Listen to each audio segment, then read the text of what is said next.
وعن wanaagsan dhammaan akhyaartana daawanaysa meel kastoo joogtaanba ku soo dhawaada barnaamij gaar ah oo aynu ku soo qaadan doono xaaladda magaalada Boorama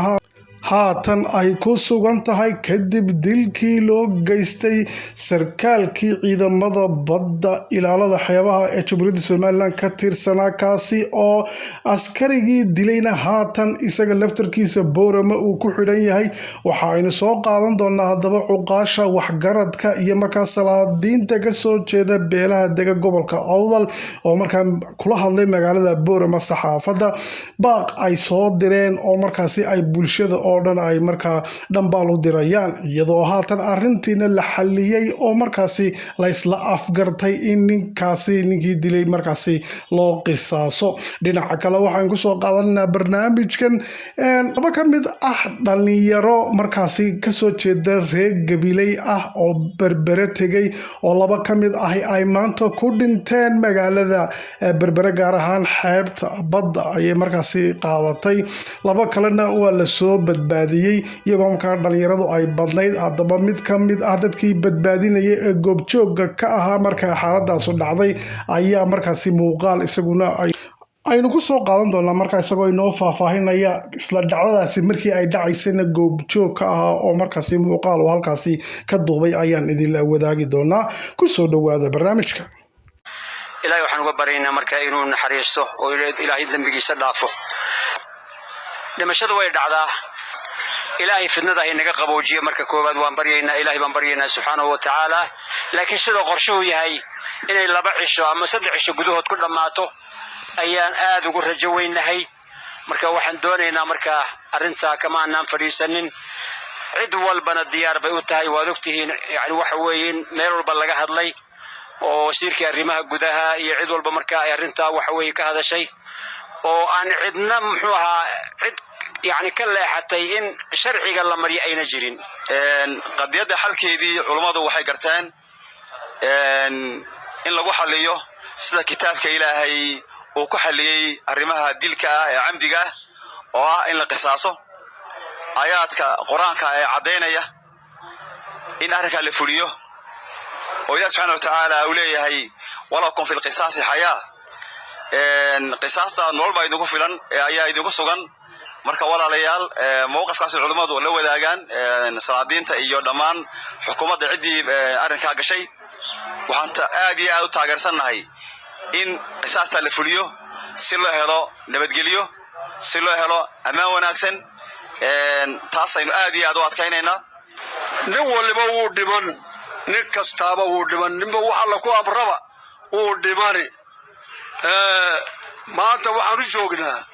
oo culimo iyo caaqiliin iyo madaxda dalka ama gobolka joogta iyo odayaal iyo dhalinyaraba waxaan leenahay waxaan u joognaa sidii ninka sharciga loogu furin lahaa iyaan u joognaa aan hadeerado saldhigii booliskana u joognaa meel kastaba uga hadlaynaa dadku nabadiisa ha ilaashado sidaa laga wada dhawaajiyay saddexdii waxa weeye in maxkamadda وسدح جرام مريو وحلا قرتي علماء صلاة مامور عقال دمام بإنتي على كيس كوكتي متى وحلا قرتي إلا إسرائيل ولا كل الريبين أيها الله إسلا قرتي محكمة دينا ويشوغان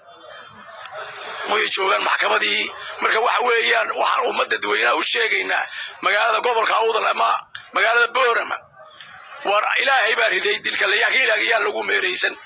يان لقو ميريسن صوب لقا ديغن حيدا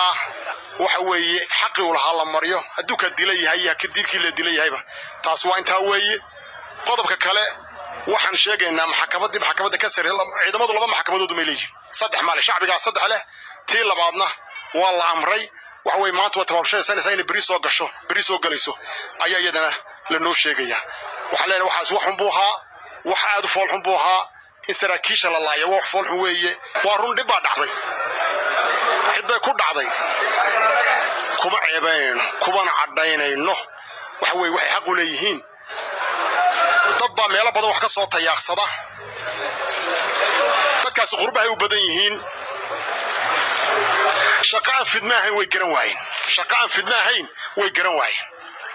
hebel iyo hebel baanu naqaanaa heblaayi heblaayaan naqaanaa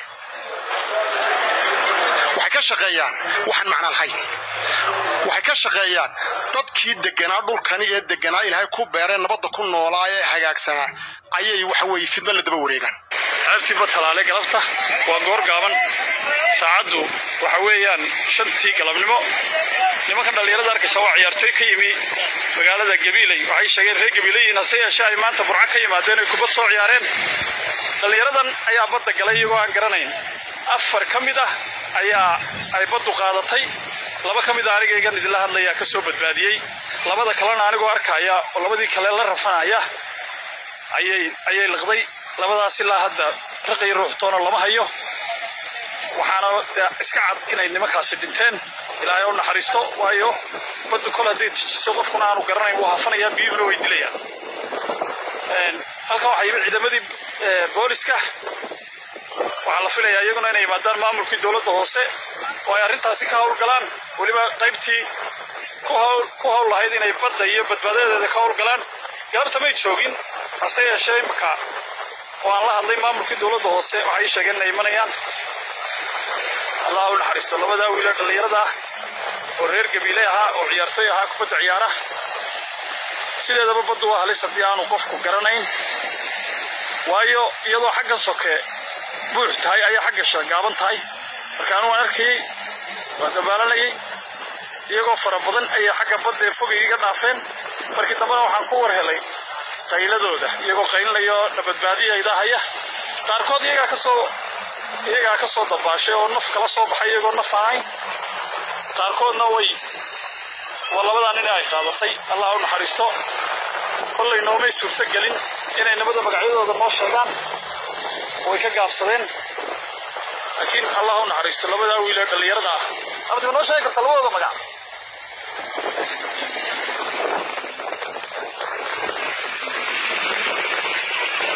waxaana